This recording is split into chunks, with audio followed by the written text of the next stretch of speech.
You already know what time it is. ReviveIsAlive.com. Once again, ReviveIsAlive.com. Tune in. Revive is alive.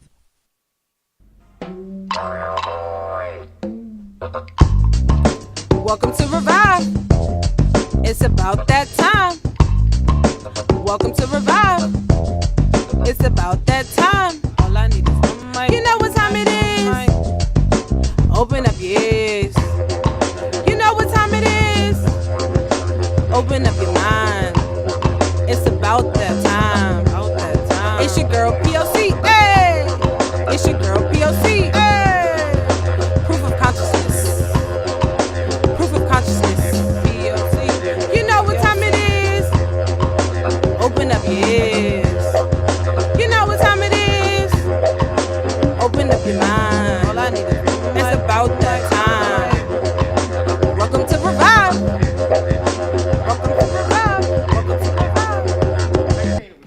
Yep to the yep. You already know what time it is, man. It's me, your girl P.O.C, host of Revive Radio. We are live right now on ReviveIsAlive.com, man. Once again, that is ReviveIsAlive.com each and every morning. I need y'all to turn y'all radios up. Spread the word, spread the message, man. Don't forget to get in this good morning mix with my guy, DJ Reese, each and every Tuesday, each and every Friday. Shout out to my girl, Harmony, the goddess, and my girl, Tab Money, for always holding it down, man. Don't forget to mark your calendars. This Saturday is going down April 20th and April 21st. We're taking over the entire weekend. You can find more information on our website at ReviveIsAlive.com. We got the Earth Day celebration here at 3500 Lancaster Avenue, and then we have the Best Buzz Brunch going down at our sponsor over there, Herbology in South Philly. So make sure you guys stay locked and spread the word, man. It's for you, about you. Everything we do is a FUBU effect. But right now, I got a special guest in the building. I got a veteran in the building I'm really excited to be sitting next to right now. I got Vincent Thompson to the left of me. Hey, everybody. How are you? Like I said, I got to thank DJ for that. I usually don't get a musical introduction when I come to start an interview, so I appreciate that. DJ Reese, DJ Reese. I appreciate that. Appreciate you. I appreciate that, brother. No doubt, man. I love me a good DJ. I know you love a good DJ because when you came in, you started smiling from ear to ear.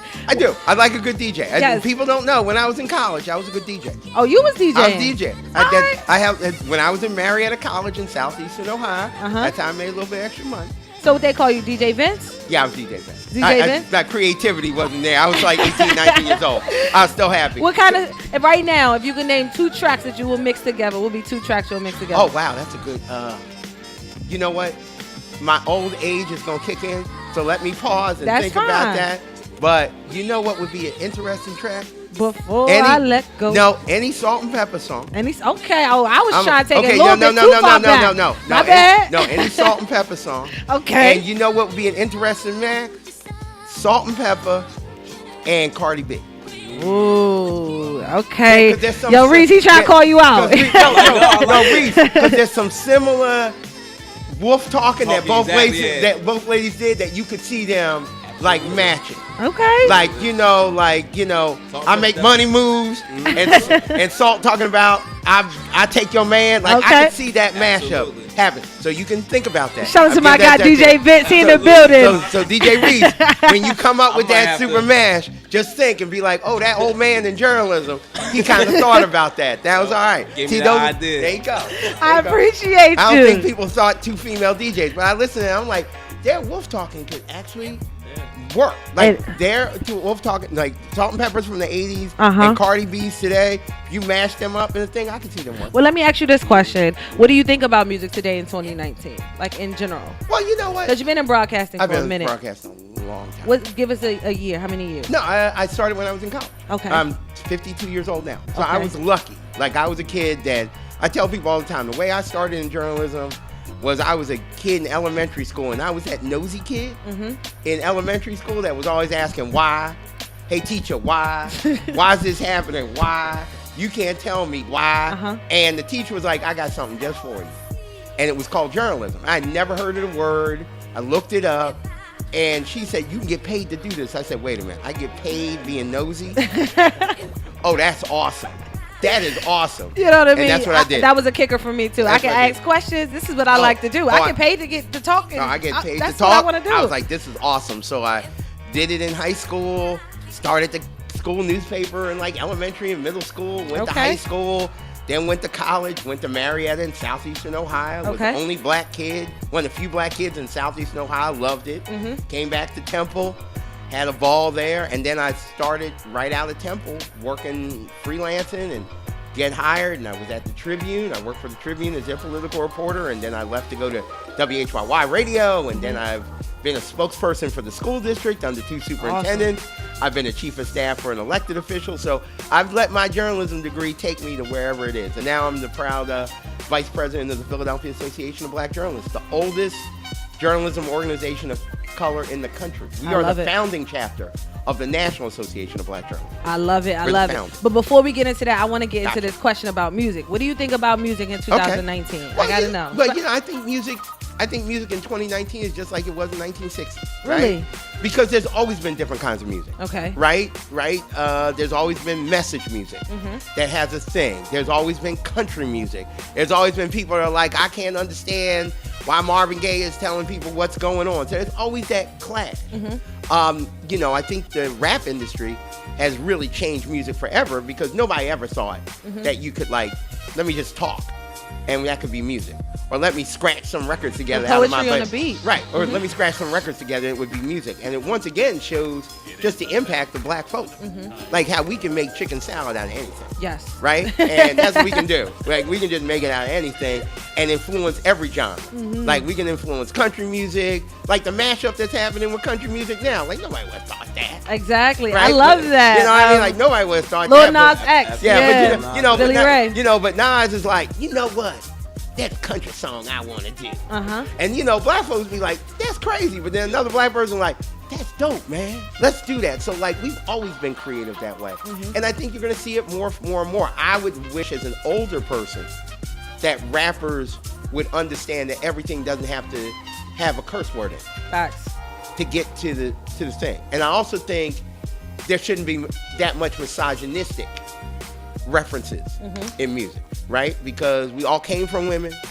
Like Tupac said, we all came from women. We were all created by women. So we don't need to be dissing women. And I think you can still make that money without having a curse. And I agree. And I think that needs to change. And I tell people, if you're a rapper, I even tell young people, if you want to rap, get a vocabulary, homie. I was just about to say that comes with journalism because you got to learn. Yes, but you got to learn and study new words. Right. You know what I mean? And as you're doing your research and as you're going, into different environments, you're actually typing into different vocabularies because people are speaking to you differently. And I also think a rapper like Meek Mill, he's grown. You can hear Meek grow. Yes. As a rapper, as a human being. So his music isn't going to be the same as he was when he was first starting and that kid who was always causing trouble down in the neighborhood. So I really think that a musician should be learning. And learning never stops. I've never been one of those people that believe that you can only be smart with a college degree. Facts. Right? You can be smart by being learned. Here's a history about me. I'm a vice president of an organization. I don't have a college degree. Wow. I don't have a college degree. I left in my junior year to raise a family. Okay. So what you gonna say? I'm not smart, but I got 2 kids. 2 boys that never committed no crime, never did nothing wrong. They entered the community. I got a 9-year-old daughter who I love like a fat kid loves cake. Okay. I'm into unicorns and everything she does. I'm vice president of this organization. I help out this group. So you can't say that, this guy isn't successful because I don't have that sheepskin. Well, it's about the knowledge to me. Right. I think knowledge holds power, and knowledge and education are 2 different things. Knowledge is continuous. Yes. So I tell people, always be knowledgeable. I always pride myself on that. But let the record show, I'm sick and tired of hearing all these complaints from people, and my significant other just got her degree from LaSalle. So we're a competitive group. So now I'm like, you got your degree. So you got to go back and get yours. You are worthy. I'm going to get mine now. So that's how we're going to challenge each other. I'll get mine in the next couple of years. And I'm going to push you to that. I'm going to hold you to that. Well, now I can go to colleges now because I got some degrees, because I got some titles next to my name, and I can negotiate I ain't paying his income. I feel you. I ain't doing all right. right. Talk heavy, mister. I feel you. Talk heavy. But let me ask you this, because for me, I feel as though that, hip-hop rappers, artists are just another way or another perspective of thinking about journalism, because they're still reporting the facts. They're still reporting what's going on in their neighborhoods. They're still reporting on what's going on in everyday lives, especially when it comes down to the people who, want to be touched, you know what I mean? Because rappers, hip hop artists, you know, even I would say lyricists and people who do poetry and different things like that, they really reach the people who want to be touched. Well, you know what? Black folks are griots. That's what we are. So, you know, a griot is a storyteller. So that's what rappers, I'm asking. Do you, right, do you so see the similarity? Oh, yeah, in the they're two? very similar. Yes. Oh, yeah, absolutely. Now, they might not be, you know, you might not hear a rapper go, you know, tonight on the evening news, this is what happened in West And J. Philly. Cole and Kendrick Lamar, you really do hear Well, that, you though. know what? You know, those guys are like, you know, Pulitzer Prize winner. So, like, when you would think of a Pulitzer Prize winner, you would, and we just recently had the Pulitzers announced this week. Awesome. You think of hard news people, you know, print reporters who like uncover corruption and terrible things, but you never think of like, you know, Aretha Franklin. Okay, It's like a Pulitzer Prize winner. Exactly. Right, but her music has influenced so much. So I still think traditional journalism has its place. The newspapers, the radio stations, the television stations. Agreed. But I also think that like your show is considered a form of journalism that we are now branching out to, and we want folks who are podcasters, internet radio folks, to join our organization, at least locally. I can't change what the National's thinking, but I can definitely change what Philadelphia's thinking. Yes. Because you have an audience, you have a story to tell, and you tell it every morning. Yes. So I can't say that you're not influential because you don't work at the Inquirer and the Daily News, but there's a core of people that listens to this station, and if you told them to go out and do something, they would do it. So I think we're beginning to branch out in what I believe is a journalist. You know, I'm still a traditionalist. I still believe Create that new you should, avenues for right, it. and I still believe you should check your sources. Oh, hell yeah. Check your stories and make sure you're not getting sued because you didn't do something. But we also have to branch out to other folks that reach out to people. Good example, older heads in our organization, they would never in the past maybe say, you know what, I have somebody from an internet radio station call me and want me to come on. Oh, that's not traditional radio. That's not, you know, this radio station or that. But our thought and the new leadership, and we've only been in office since January, but we've been in office since January, but I feel like I've been there for 5 years. but you know, but we're like, we will talk our message anyway. I'll go to a And you guys are taking on some tough, you know, things to tackle too here in the city at that. You know what I mean? You guys are calling people out. We punching them right in the face. I was gonna say, you calling people out. We punch them right in and the face. definitely making the movers and the shakers move for real That's what on we this try one. to do. Especially during election season. You guys came in like in a really good time in January when election is coming up in May. And I wanted to ask you just about the Philadelphia culture in general when it comes to, you know, reporting the news, reporting the facts. Can you tell the people a little bit about, you know, the culture here in the city of Philadelphia? Yeah, oh, absolutely. Philadelphia is a founding city, right? So it's been around forever and ever and ever. We're like over 300 years old as a city, and media has been an integral part of that. At one point, Philadelphia used to have, like most major cities, like 8, 9 daily newspapers every day. You know, when radio stations started, they started in Philly. Like, most people don't realize the reason that, and I'm going to promote another station, KYW has the K, is because it was one of the first stations ever. Normally, if you look at the breakdown of broadcast, all the letter K's start on the West Coast. All the W's start on the East Coast. I never thought about that. That's right. The FCC did it to know which part of the Mississippi River you were on. You either on the Way southern to drop side. that gem for not just everybody listening, but for me too. That's right. So that's why you see stations in Philadelphia like WCAU, WPVI. They all start with W. So Philadelphia's KYW is one of those first radio stations. So we've always had radio. In Philadelphia, we've always had a strong black radio. Do you think that's why it's KYW, because it's still on? Okay. That's it. All right, That's cool. it. So we've always had a strong black radio presence.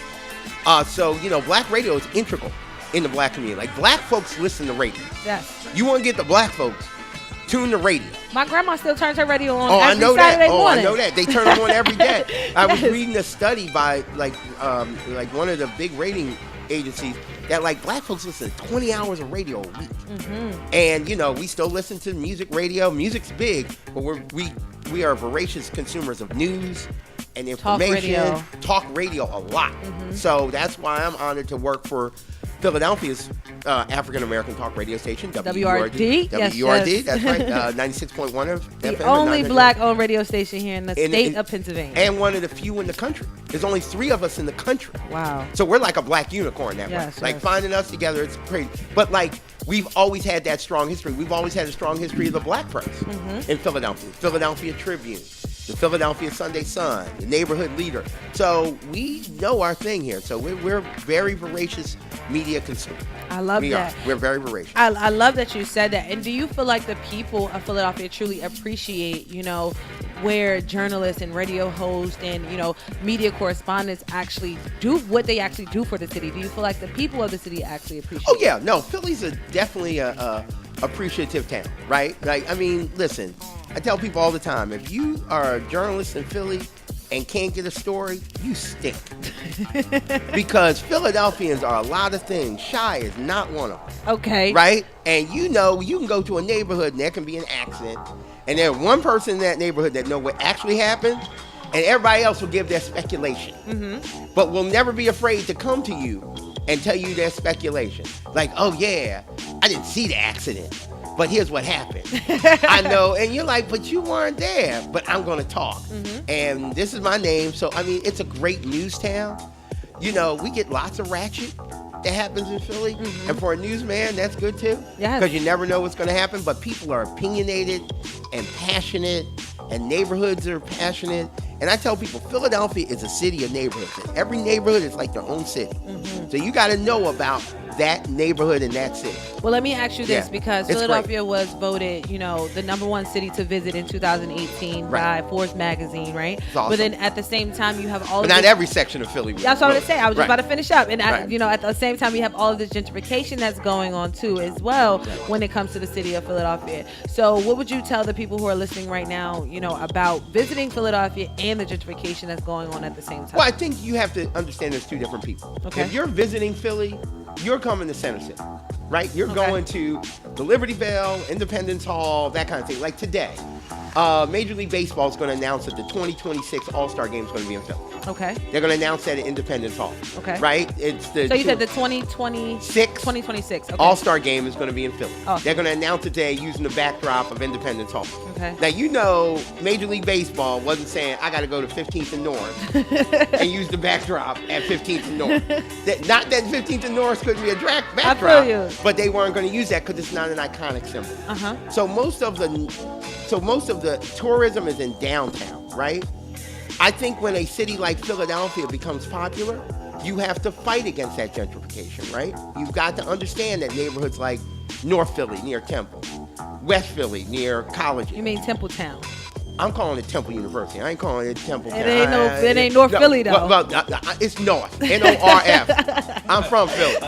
Okay, it's North. N-O-R-F. Okay, don't let the Starbucks fool you. I'm okay? just saying. Don't let the Starbucks. It's a whole football field in the middle of North right now. You see, there ain't no football field there. It's still North. All right, N-O-R-F. Don't let the Starbucks fool you. Okay, but that's an important part, and I think that what we have in the city, and it's important for us as journalists to cover it, is to talk about the natural relationship between push and pull, right? Because cities change, and people don't always want to understand. Like the area that's now the riverfront used to be all black, right? But that changes as a city changes.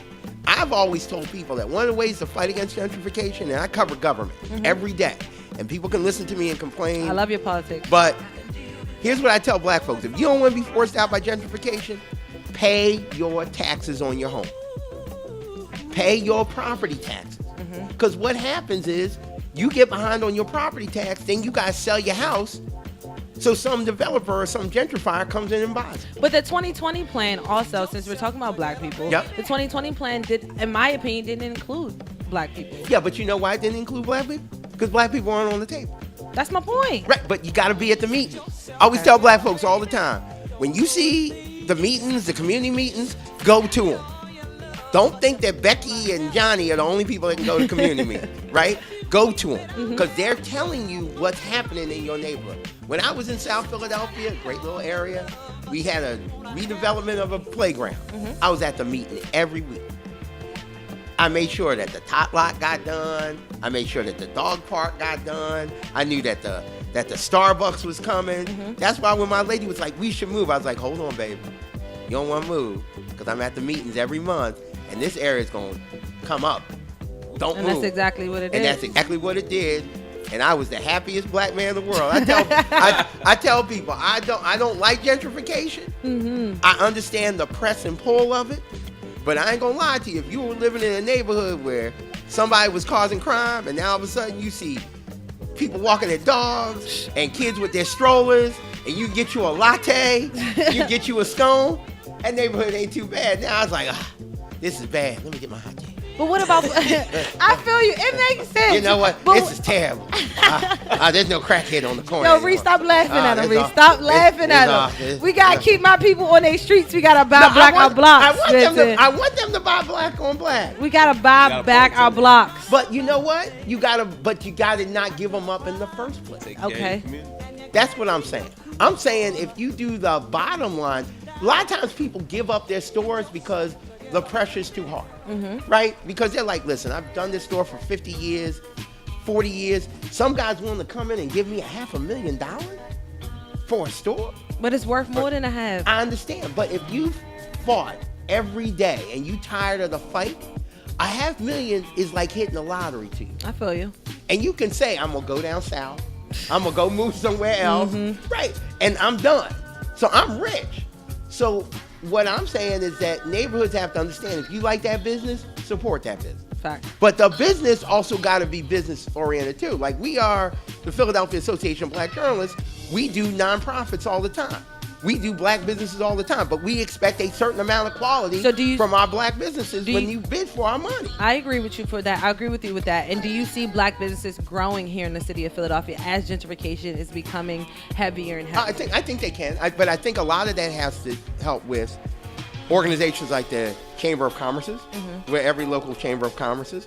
I also think that it's incumbent on the city to expand the pool for black businesses, because a lot of black businesses could get certified, but they don't want to take the time. Like, that's a lot. Like, to get certified as an MBE, you go through a lot of hoops. But then businesses say, well, why is it that those businesses only get the money and we don't? Well, they went through the certification and you didn't.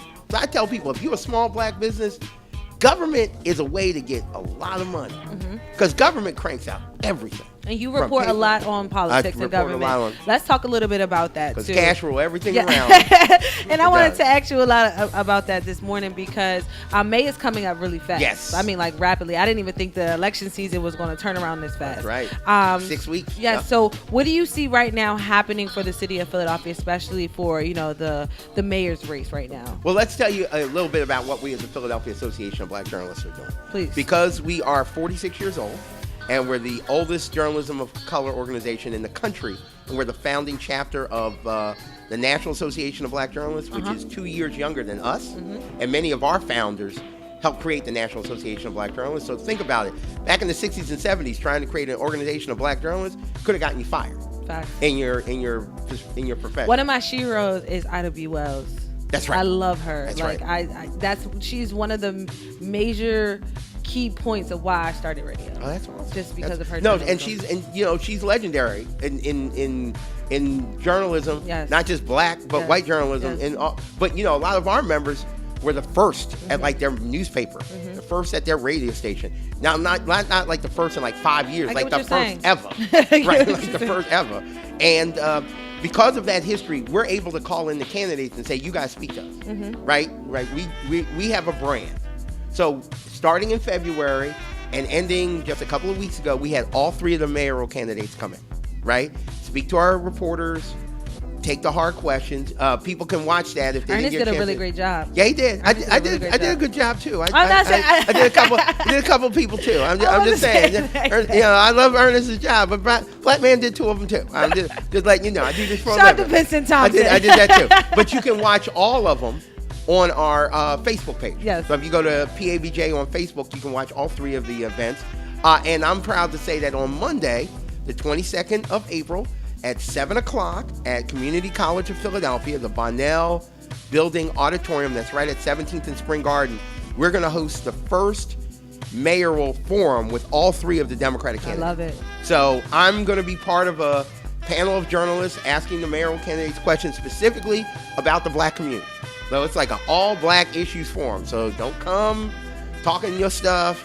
We want to know what it means for black folks. So unapologetically, please. Unapologetic. So I'm going to ask a favor if I can. If anybody out here is listening and you have a question you want me to ask the mayoral candidate, because I tell people my success isn't that I know every question, but I'm really smart at asking questions that are good. Yes. You can send them to me on Twitter. I got a Twitter handle, MEDIAMANCOMM, MediaManCom. That's my Twitter. Okay. Also, you can, just send them to me on Twitter. I read every Twitter message. And also, if you're interested in getting tickets, because we're doing it online until we sell out all the tickets, it's Eventbrite, go to our website, Philly ABJ, that's like Apple Boy Johnson, all one word, .org or .com, and it's all there. Yes. So we're going to, you download the ticket, you come, and when we fill up the space, we fill up the space. We expect a lot of people to come. We've got a radio station that's broadcasting it live. Okay. So if you follow me on Twitter, you'll know the radio station. We're asking all the media to come. If you want to come with Revive Radio will be in the building. Revive Radio wants to come with a digital tape recorder and record it, that's great. We just ask for credit to the Philadelphia Association of Black Journalists. No problem. It's going to be hot. No problem. It's going to be hot. And also just to help you guys out a little bit too as well. If you're on Instagram right now at Philly ABJ, you can also click that link in their bio and it's going to take you directly to the Eventbrite page. We're very coordinated. Yes. We're a coordinated group. Shout out to the team. We made sure that everything was latched together. And I can tell you, unlike other nonprofits who lose their website because they forget to pay. Oh, no, we paid ours in advance. We paid ours in advance. No, I know that John ain't going out till 2020, 2021. I pay all my bills in advance. It's like that rent that you got, and you're like, oh, man, we're going to pay like 3 months. Trying to lose his house. That's what we did. So a lot of the spending that we've done under our president, Manny Smith, our new president, him and I are close friends, we said, listen, we're investing. So we don't want to have to worry about things later on. So, we just recently got, in January, we moved into our first ever business office. We're at Pipeline, Philadelphia, right in Center City, overseeing City Hall. That is our home. We hold our meetings there. Every meeting has about 80 to 90 people in there. And it was important for the Philadelphia Association of Black Journalists, that's 46 years old, to have a home. Yes. Like, you can't continue to meet in people's newsrooms and people's living rooms and dog them out. Like, you don't have that freedom. Like, we hate the Inquirer. Wait a minute, we in the Inquirer's building. So you can't do that. So we said it's important for us to have our own space. So this space gives us meeting rooms, conference rooms that we can use at any time. Our members can use them. If they give us advance notice, if you're a member and you call us up and say, hey, I'd like to come down to Pipeline and do some work one day, you get free admission for being a member. Right? And nothing beats that view. If you come to our Pipeline space and you look out the window and see City Hall glowing at night, you like, oh, these brothers ain't nothing to mess with. They all right. It's a breathtaking view. 15 stories above the city. I love it. I'm happy that you guys got that space. And that was one of the first things. We went to the Lenfest Institute with some harebrained scheme. Like, we really want your support. Can we get your support? And they were like, well, how much? And we were like, can we get 10? They were like, $10? No, we were like, 10,000? And they looked at us like, yeah, that's easy. How about 15,000? We were like, thank you. Blessings. Thank you very blessings very much. Blessings, all type of blessings. Listen, once we got that check, we gave it right to the treasurer. I'm telling you, there's no malfeasance in this organization. Yes. As soon as that check came in the mail, we were like, here you go. so we paying blessings. Our rent. We going to be there at least until December 2020. That's when our first term ends. Okay. And then we will bring it back to our memberships to see if they want to stay. I suspect once you've been on that 15-story high rise, you're not going to want to leave. We ain't going nowhere. You ain't going nowhere. And I'm about to join. I'm about to be a member, so I ain't going nowhere neither. And I'm the membership coordinator. So we made sure that membership was very important. I can tell you, we've even made our membership more secure. So if you go to our website, phillyabj.org, and you want to become a member, you don't have to be a journalist to be a member of the Philadelphia Association of Black Journalists. We have a thing called associate member. There are people that are in the industry, support journalism. That's $35. A journalist is $40 a year. A year. I feel you. And if you're a student, you can join us for $20. Okay. And if you go to our website and hit join, you can put all your credit card information and it's secure. Like, Awesome. we never see it. Support what you value, man. I encourage you all to support what you value, especially if you're somebody who's in the media who's listening right now, or someone who's just looking for a mentor or outlet to get your voice and your opinions across, man. We love college kids. We're going to give out, every October we have a scholarship gala, big old gala. Last year I got honored with a Lifetime Achievement Award. Congratulations. Thank you. It just means I'm getting older. That's all it means. It means I'm getting older. But that means you're doing the right thing and you're becoming a veteran in this game. That's what that means. I want to be the cranky. It doesn't mean I want to be the cranky old black journalist. Because with age comes wisdom. That's all. Not always. I do appreciate that. We know some old people that do not have wisdom. So, but no, it's an honor, and every October, that's when we show out. Like, we get dressed up, we get pretty, we honor our own, we give scholarships out to students. So keep an eye on our website as well if you're listening out there, because if you have a kid who goes to any college in the country but is based in Philly, born and raised in the Delaware Valley, apply for our scholarship for students, because we like supporting kids all over the country. I'm with you on that. We love that. And I am an alumni of the first HBCU, Cheney University. So make sure you show #1, love. And we have a Cheney chapter. I was about to say, make sure you show love to the HBCUs out there too. Chapter, we got a Lincoln chapter. We got a Westchester chapter. We've got a Temple chapter. Awesome. So we do it. I mean, it's great seeing them. We have a student projects when we have the national convention in August, and outside of Miami. It's great seeing those young, fresh-faced students run around. Excited, yeah, too. I used to be that. It's because, like you were saying earlier, you know what I mean? It's different ways of now reporting the news. Yeah. It's different absolutely. ways of now reporting the facts. Of course, you got to do your fact-checking. You know what I'm saying? Google is not everything. No. You know what I'm saying? But and Google don't do Wikipedia. Oh, heck no. Don't do Wikipedia. That's something you should learn from the very beginning. Yeah, don't do Wikipedia, because if you find me something on Wikipedia, I ain't even putting it on the air. I'm like, yo. So that's why I'm excited that, you know what I'm saying, you guys are taking a new leap of actually going out and reaching out to, millennials such as myself, and allowing us to have that space to talk to you guys and pull up a seat at the table that you guys are sitting at, because a lot of people shy away from that because they don't think that they will and get I have chance to give that to Ernest, or the opportunity, and I have to give that millennial focus to our vice president of print, Ernest Owens, and also to Heath Chappelle, who was our secretary, who came up to us when we were first getting together in like October, November in the transition, and said we should do something on cannabis. Yes, I wanted to ask you about that too. We're like, cannabis? What? We journalists. What we doing about cannabis? We had a whole conference. An entire conference about cannabis. And it was awesome. Like he convinced me that cannabis is a thing and black folks need to be involved. And it's a $1 billion industry. And I did my research. I was like, it's $1 billion, and people aren't covering it. I was like, wow, okay, but we'll do it. But on one thing, we're not going to lose our 501c3. So there can be no product. Oh, no.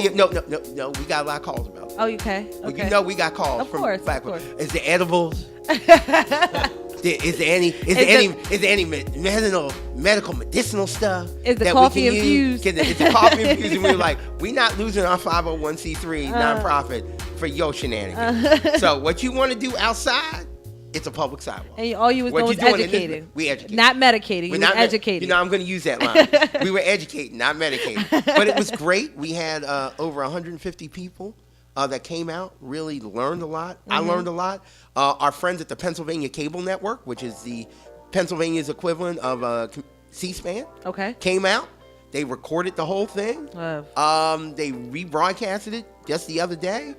You can go to PCN's website and get a copy. We're going to probably purchase the rights to it and put it up on our website so we can have it. Oh, no, this chapter going for chapter of the year, without a doubt. We coming strong. Let me ask you this, because Revive Radio, we are someone who wants to innovate the ways of thinking when it comes to medicinal cannabis, especially when it comes to entrepreneurs, small businesses, and artists, because a lot of us have, mental health issues. A lot of people that look like me and you are dealing with mental health issues, and there's other ways of dealing with it instead of, doing over-the-counter drugs. You can now use different herbs and different things like that to help you. So, by you guys reporting on the facts of what cannabis can actually do to help you, whether it's, in a healthy way, whether it's in a recreational way, whether it's in a financial way. It's so many different ways that cannabis can actually help you. So what would be a gem, or what would be some, research that you would be able to give to our listening audience right now that you found out throughout this conference? I'm going to do one simple thing. I'm going to tell you to go to PhillyABJ.org. You can go to the link on Cannabis Conference, and everything you ever want to know about cannabis but was afraid to ask will be on that website. Awesome.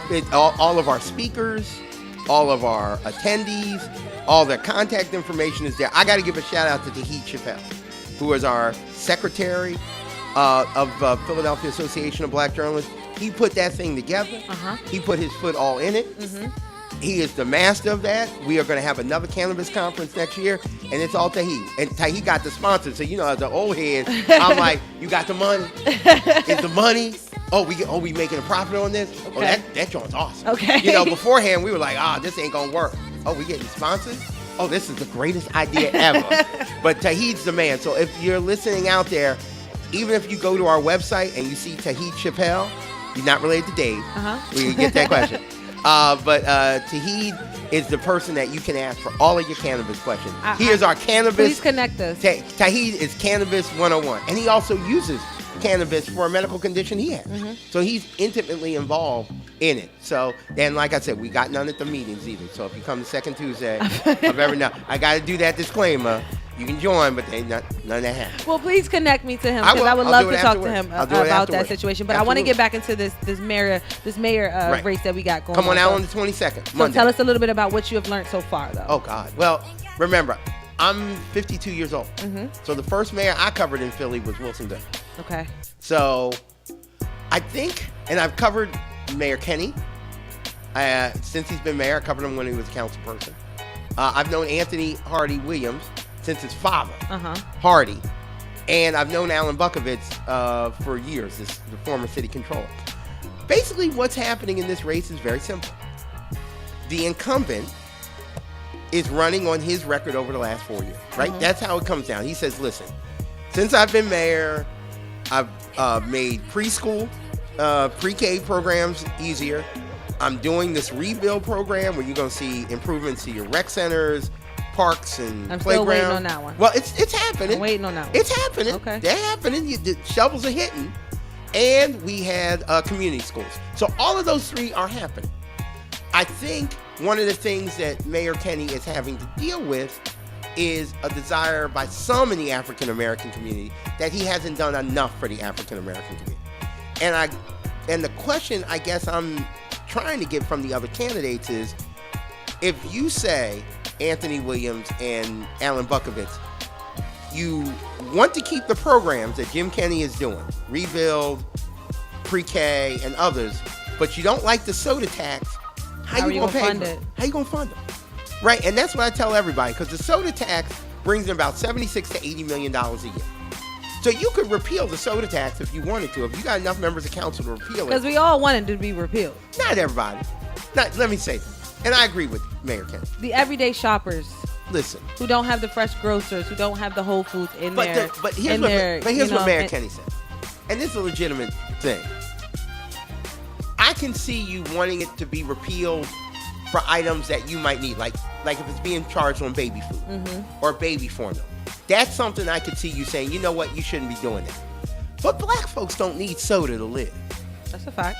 We like that's not an elixir. We need water. We don't need soda. And as Mayor Kenny said on an interview with me, he said, listen, what people should be upset with is people take this water, go to a tap, filter it, and sell it to you for $3. That's what people should be upset with. And I had to look at him when we did a 50-minute interview, and I was like, yeah, I can see that. But really, if I just want to make... The soda tax ain't going... Let me put it this way, and people might get upset. We've never had a mayor who has run for re-election since 1952 that has lost re-election. Never in the city's history. And I got to ask this question. If Wilson Goode could win a second term after what happened in his second term at 62nd and Osage, do we really think Jim Kenny going to lose a second term because of soda? It's up in the air at this point. I'm gonna make. And I ain't making no. I ain't saying no answers. I'm gonna make a prediction right now. What you got? Jim Kenny won 46% of the black vote last term. In order for him to lose in an overwhelmingly black city, but he was really out there like his first term around. I'm gonna say this. Right. You're asking me this. He was really out there. You know, I've been covering this for a long time. Yes. Okay. For him to lose the black vote would have to so switch to the other candidate in like an epic number. Like he would have to go from like 46% to like 12, 8. And I just don't see that shift happen in a month. I just don't see it. And I can feel you on that. And I'm not saying that, you know, Mayor and I'm not Kenny, a pro Kenny. I cover them all because I get paid no matter who gets in office. Like I don't care who gets in office. Like, and that's how I know all of them. I got all their cell phone numbers in my thing, so I'm good. And I've been that's how cursed I out by feel. all of them, so it's all right. I definitely feel you on that It's because all I don't want to sit here and say that Mayor Kenny has not done anything for the city. But what I'm saying, just simply on that soda tax part, is that for your everyday shoppers, the ones that don't have the grocery stores in Right. their, you know, vicinities, we have to literally go to these things called poppy stores, convenience Right. stores that are right there on our corners, and they are taxing the soda, the water, the juices, everybody's because taxing they're that. being taxed. Yeah, but everybody's taxing. But they're making it higher for us to spend now. Yeah, I agree. So but, what was once $1 with the soda tax is now $2.50, but with their additional taxes now $3.50. But let me ask this question, and this is legitimate. The members of city council are coming up for re-election. I was gonna ask you this about year, them right? too, yes. All 17 of them. All 17 of those people voted for the soda tax. Only like 4 of them voted no. So when you looking at your mayor and saying, "Oh, I'm upset about the soda tax," you need to look at your council member and ask, "Did you vote for the soda?" So what do tax? you think about the council members' race at this point? Do you see I see all district members winning. the same? No, yeah, Okay. yeah, they're not, yeah. I would be stunned if a district council member lost. I'd be Okay. stunned. Listen, if Bobby Heenan can get unopposed and he under indictment, he under federal indictment like weeks before he put in his nominating petition. Oh yeah, no, all of them gonna win. All the incumbents are gonna win. They're just a favorite. So you don't see anything really switching in this 2019 election for the city of Philadelphia as far No. as local election, as far as the local election. No, Everything's going to stay the same. Listen, the reason that people here's the funny thing about elections. People say I don't like the bums, throw the bums out, except my bum. Right? Like, my bum is great. Like, my council person is great. Well, you said that the guy or the woman ain't nothing, but I'm going to vote for him because he gave me a turkey. He did this for my family. And that's what incumbency does. Like, people remember how you helped them. And that's why incumbents are strong. If you're a challenger, your basic message has to be, the incumbent's a bum. He or she ain't done nothing for you, vote for me. That's what it comes down to. Okay. Elections are real simple. Incumbents say, I've been great. Keep me in office. I'm going to continue to do the service I've done. Challengers have to say, he stinks. She stinks. I can show you a different way, vote for me. And people vote, right? Millennials, God bless them. God We love them. coming through. We trying. You trying, but you know what? You got to come out and vote. I feel you. The polls are open twice a year. I love millennials. But the reason that older folks like me get what we want is we go and vote. And y'all go to the meetings. And we go to the meeting. I agree with you on Right, that. we vote. I've been Like, to the meeting and I was like, dang, AARP, nobody in here my age. AARP, mess with AARP. Mess with seniors. They will get on them buses Yes. and go all the way down there, and they will stay all day until you talk to them. I feel you. Right? And that's what happens here. You know, super voters and older voters go to the poll. So if millennials want to have a say, I tell people, when millennials put these millennial packs and everything else like that, it's great to have a party. But that party's got to have a purpose. So you got to go to that elected official and be like, you know what? Yeah, we want these policies. And here's what I can prove to you. I have outreach to X amount of homes in this region. They vote in this amount of way. Because I worked as an elected official, and I looked at numbers. I could tell you every part of my ward and division that voted, and every part that did not. When they would call me on the phone, I would answer their call. Those that did not, you were talking a whole bunch of stuff I ain't trying to hear. You know, you got to come with some numbers. And Numbers don't lie. Yeah, numbers don't, and politicians know it. Like, one of the places in Philly, you might not know about it, most of the places called the 50th Ward up in West Oak Lane. Okay. Marion Tasco was the ward leader up there. Sherelle Parker is the ward leader up there. The 50th Ward has like 80% voter turnout. Every election. But that's a good part of the city though. West That's Oak Lane. what- That's oh, what I I'm know saying. They that. got grass over there. They got grass. Right. They got, but what, you know why they got grass? Because they told the elected official, we want grass. Okay. And the elected official was like, oh, yeah, well, oh, you got 80%. We're going to get you some grass. Okay. And whatever you need. So their votes mean that they get anything they want. So when they go, When they turn out. when they go to Mayor Kenny, when Sherelle Parker go to Mayor Kenny does anything she wants. You know, that was one of the key to Mayor Kenny's victory. He said, if I didn't get the Northwest Coalition, I probably wouldn't be mayor. That was a black woman. I'll share you a funny story. Jim Kenny wanted to get the endorsement 4 years ago. He went to Marion Tasco's kitchen for me. Had to sit down. He went to a kitchen, man. You running for mayor and you go to somebody's kitchen. That's not like, oh, come to my office. It's like, oh yeah, I'll come up to your house. She served him sweet tea or whatever he served him, and he had to pitch her in her kitchen to get that endorsement. That's how politics roll. It ain't all like pretty, like the balloons come down. No, there's a lot of times when you in somebody's living room on them plastic covers with the Martin, Malcolm, and Jesus paintings in the background, begging for support. Trying to get it. You eating fried chicken and collards in somebody's living room. I've eaten enough of that as an elected official. I'm trying, man. It's wonderful. I'm really excited about this May 20th election coming up in 2019. May 21st. May 21st, I'm sorry. And I want people to understand, you got till April the 22nd to make sure you're registered. Okay. So if you're not sure if you're registered, if you think you registered but not sure, contact your local board of elections. In Philly, it's called the Philadelphia City Commissioner's Office. You can find them at PhiladelphiaVotes, all one word.com. You can also, if you live in the counties, Bucks, Chester, Montgomery, contact your local board of elections and just make sure that you're registered to vote, because in Philadelphia, it's not like people aren't registered to vote. The biggest problem that Philadelphians have is that they're registered to vote at their old address.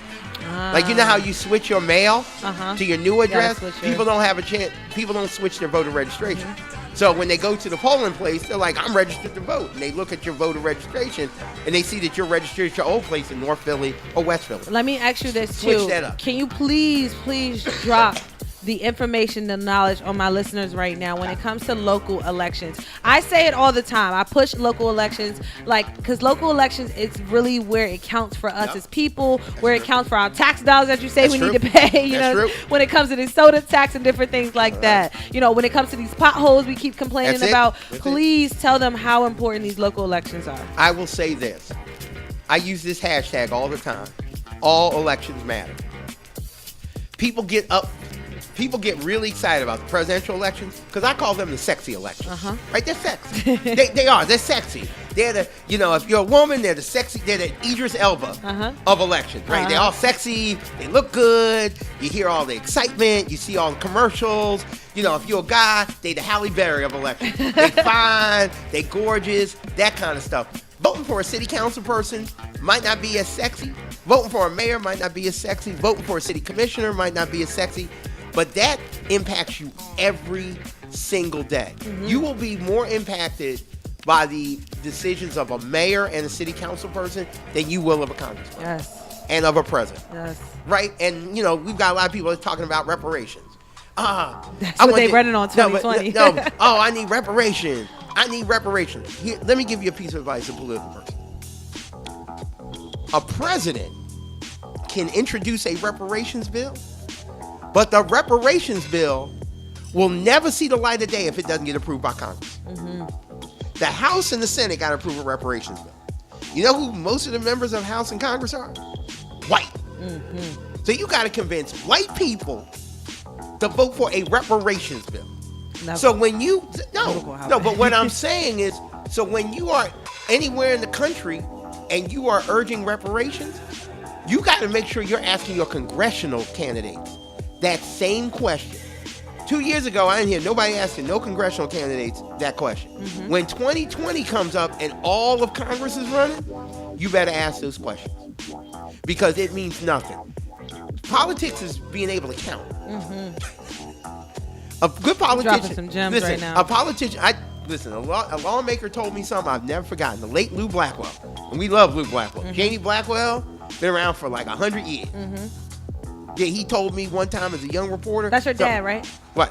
What? Mine? No.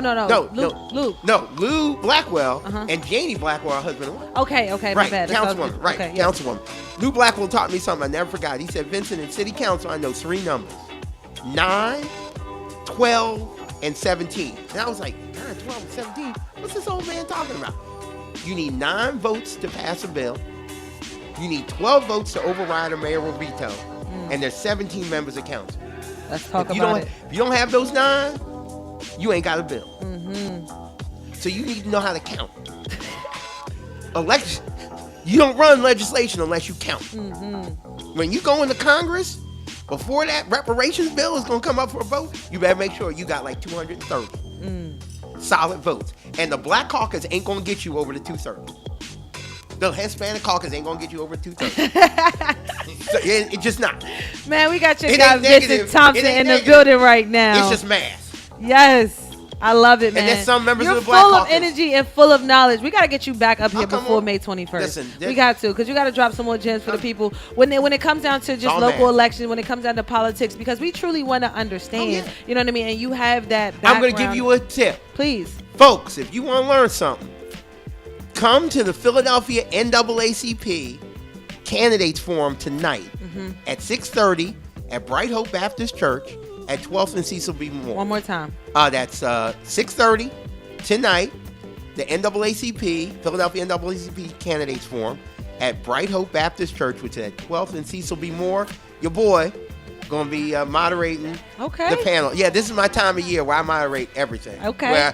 Bring the same energy tonight, too. I bring it on. Okay. I bring it on. I love this energy. Oh, listen, I love politics. Because, it's a vested interest to me. I tell people, I get excited about things that impact my life. And, people are like, politics don't mean nothing. It don't mean nothing. It means something when you need a check. Yes. When you need something done. When you need something done, it means, listen, I get some of the biggest pride when I'm on the radio and somebody calls in and says, my pothole ain't been fixed. And I got the commissioner of streets sitting right next to me, and within 2 days, that pothole. That's what well, I got a couple potholes I need to talk to you about, too. Well, Vincent, let me ask you this last question before we, I'm going to call you. Don't tell me that, because I'm going to call you. You ain't the only one. It builds up my rep. Like, what do you mean you ain't filled that pothole? Beep, beep, beep. I'm like, better have that pothole filled. I got you. I like that. Let me ask you this last question, right? So for millennials right now, because you're speaking to a millennial-based audience, right. So when it comes down to, actually staying in tune with what's going on with journalism, whether it's print, whether it's radio, whether it's actual TV, right. Broadcast, how are you keeping that eye for millennials? Because right now, this notion is no fake news. Everyone's like, I'm not tuning in because all they're doing is talking about, negativity. They're not really highlighting the positivity and different things like that. And, us millennials, we want to focus on the positive. We want to focus on innovation. We want to focus on what we can do for the next tomorrow. Right, but you got to go on what's bad. Yeah, okay. Right, like in some ways, we can't give you all positive. Here's the formula of news, right? Dog bites man ain't news because it happens every day. right. The post office people get bitten by dogs all the time. Now if a man bites a dog, I'm sending the crew because that's rare, right? And I know a lot of people are like, well, I see murders and I see fires and I see other things, but that's the human condition, right? And that's part of the formula. Now, what I tell millennials is that you now have the most access to news and information in the history of the world, right? You have the ability to read not just the New York Times, but a Daily News, a Philadelphia Tribune, but you can't just be in your own myopic world. Like, one of the things that has happened with media now is that people kind of go to their own silo, right? Like, oh, I'm a conservative, so I'm just going to watch Fox News, right? Or I'm a liberal, I'm just going to watch this.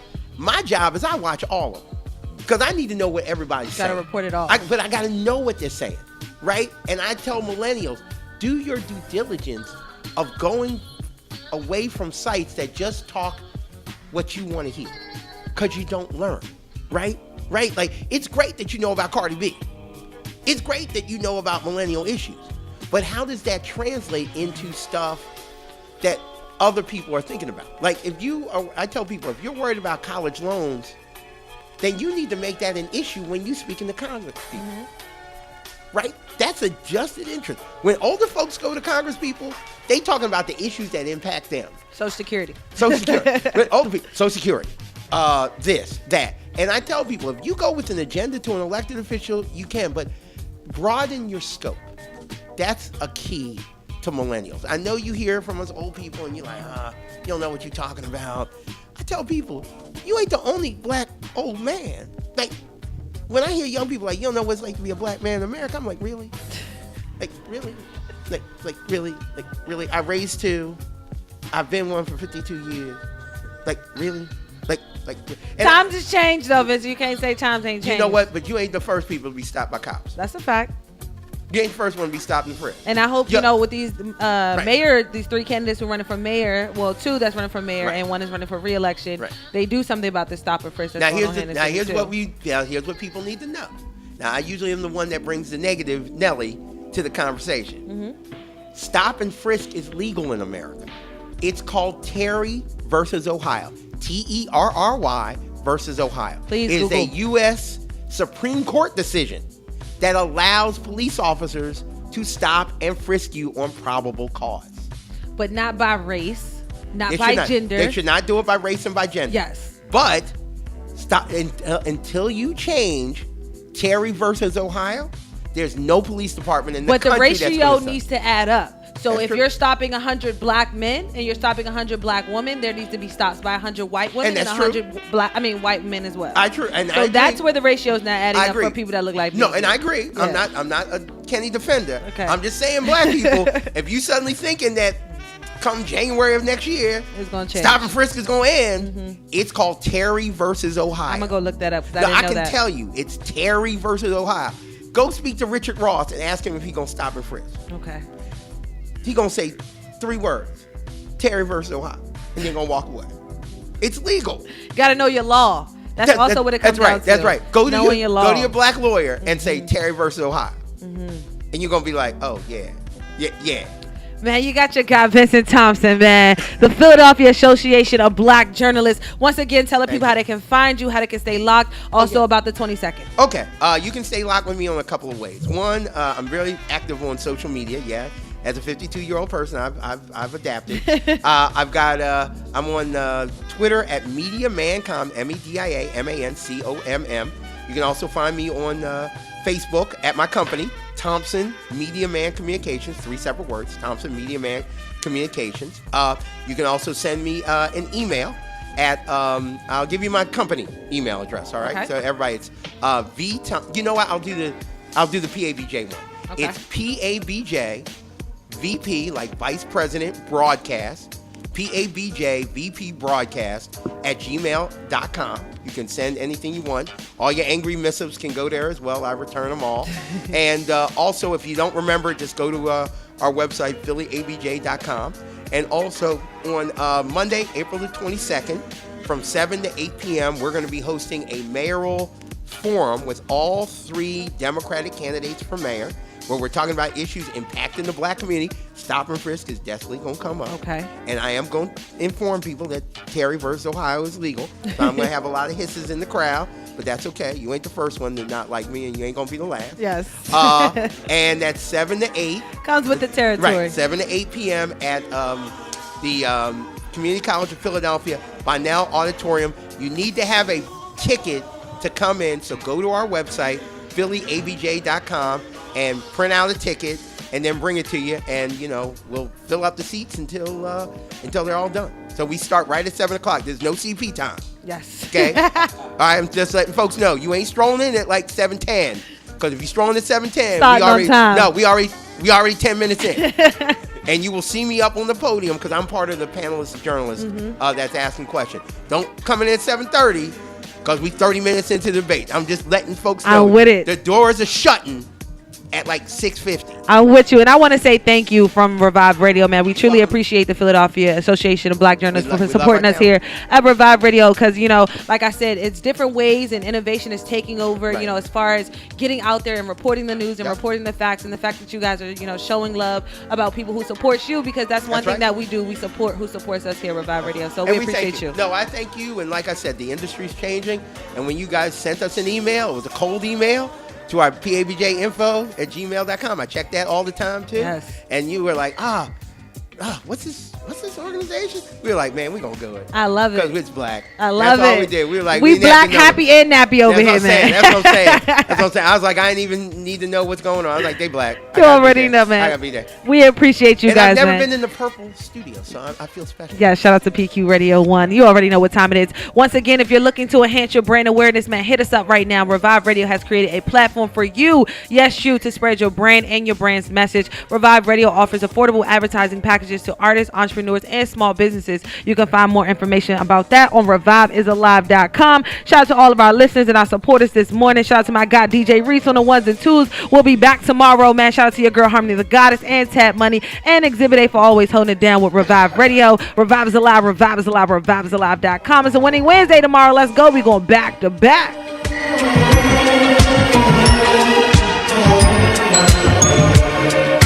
Can't you see? Don't follow, support. Support Revive Radio and connect with us on all social media at Revive_POC. Support Revive Radio. ReviveIsAlive.com. You missed this morning's episode of Revive Radio? Well, guess what? You can catch that playback on YouTube. All you have to do is go to Revive_POC on YouTube to find more information. Hi, everybody. I'm Vincent Thompson, Vice President of Broadcast for the Philadelphia Association of Black Journalists. You can find out more about us by going to our website at phillyabj.org or .com. You're listening to Revive Radio.